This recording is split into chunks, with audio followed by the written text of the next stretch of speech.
Hello friends and family.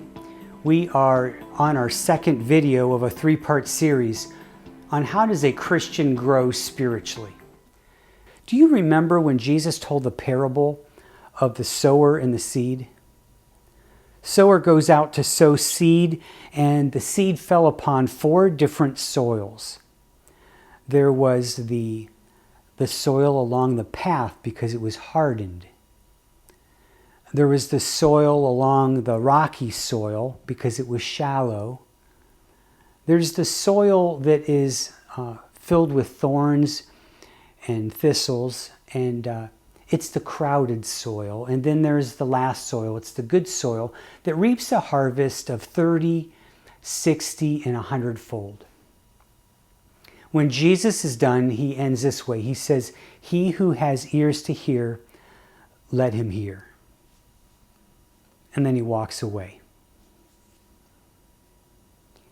The disciples are thinking, that's the strangest sermon I've ever heard in my life. Jesus said something about farming and a sower and a seed, but so they pull Jesus aside and they say, "Jesus, what was that all about?"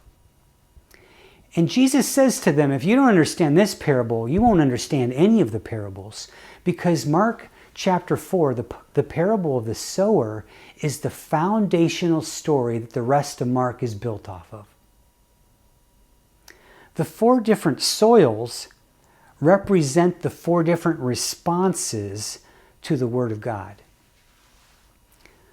But just as importantly, the 4 different soils represent 4 different characters in the story of Mark.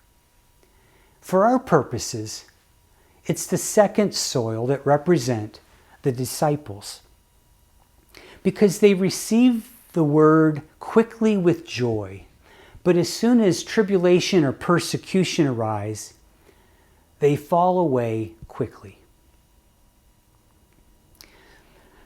The 2 important words I want you to highlight is the word endure for a little while and the word fall away.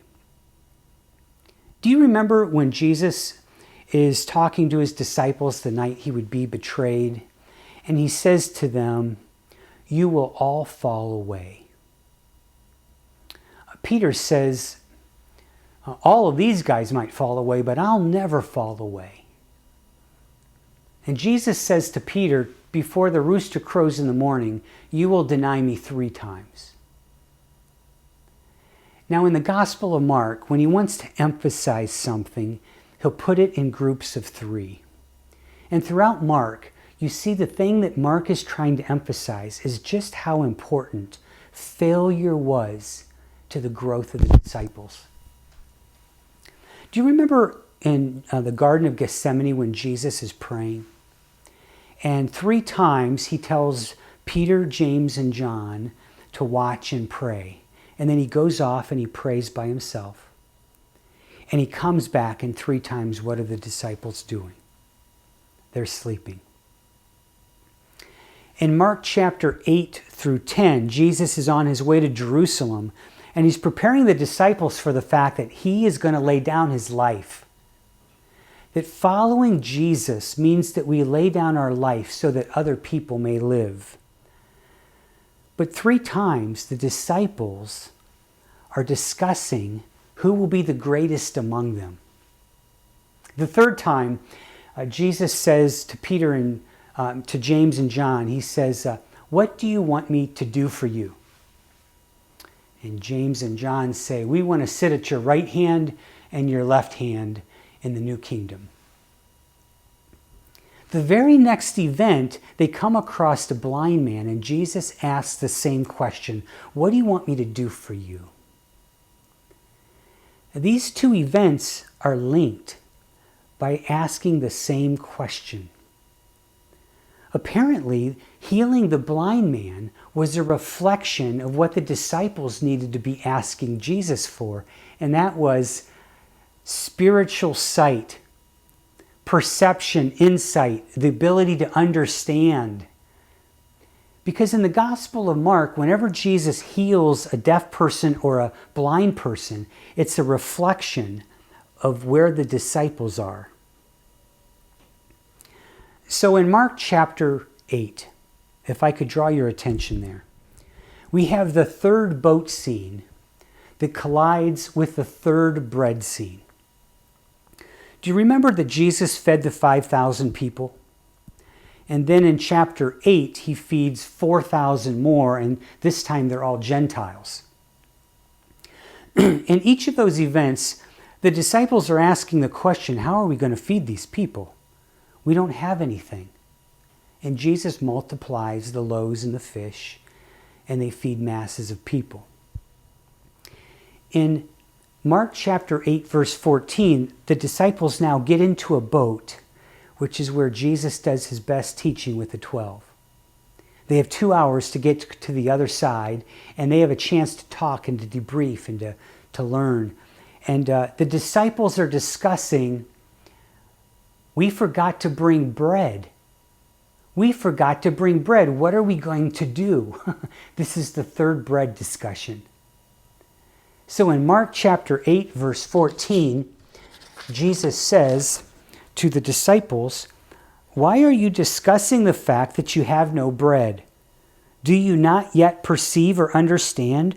Are your hearts hardened? Having eyes, do you not see? Having ears, do you not hear? And do you not remember?" Apparently, failure leads to new growth when you learn from it. Jesus was okay that they failed the first 2 times. But by the third time, they're in the boat with Jesus, and they've experienced multiple miracles with Jesus in the boat. And this is the third bread scene. In the last boat scenes, Jesus calmed the seas on the water twice. So now we're in the third scene in the boat, in the third scene with bread, and they're not gaining any spiritual insight whatsoever. So guess what they're going to come upon as they come ashore 2 hours later. The very first person they meet is a blind person. And this blind person is the only person that Jesus healed in stages. He puts his hands on his eyes and he says, "Now tell me what you see." And the guy says, "I see people that look like trees that are walking around." And then Jesus puts his hands on him again. And the guy can see again. He's healed. Did Jesus just run out of power? Did this miracle just not work the first time? It needed a little bit more something and we'll just try again? No. Jesus is using the healing of a blind person to be an illustration to the disciples of where they are. Jesus keeps touching them.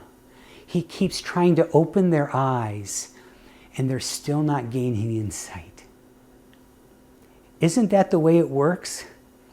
That failure gives us feedback on who we are, where we need to learn to trust or give or change. And when we respond to what God is saying, what He's doing in our life, He produces new growth. That failure leads to faithfulness when you learn from it. Now, we've talked about the fact that mission is one of the important ingredients missing from most people's growth plan because it provides all of the nutrients, including the nutrients of challenge and failure.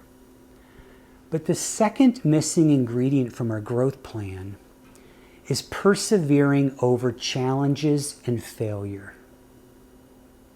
It's those that endure, not just for a little while. They persevere. They persevere when they have failed. They persevere when the challenges are tough. They don't quit. They don't stop just because they're not good at it, or they keep needing forgiveness, or they keep needing correction. That's how we grow. We put ourselves in environments that are beyond us, that are beyond anything we've ever had to do, and we embrace the fact that failure is a critical part of growth when you learn from it. So when you introduce mission in your life, it provides all the nutrients you need, including the nutrients of challenge and failure. And when a disciple perseveres over challenges and failure, God plants a new seed of growth in the soil of our life, and we grow. And the people around us are blessed and influenced, and they grow.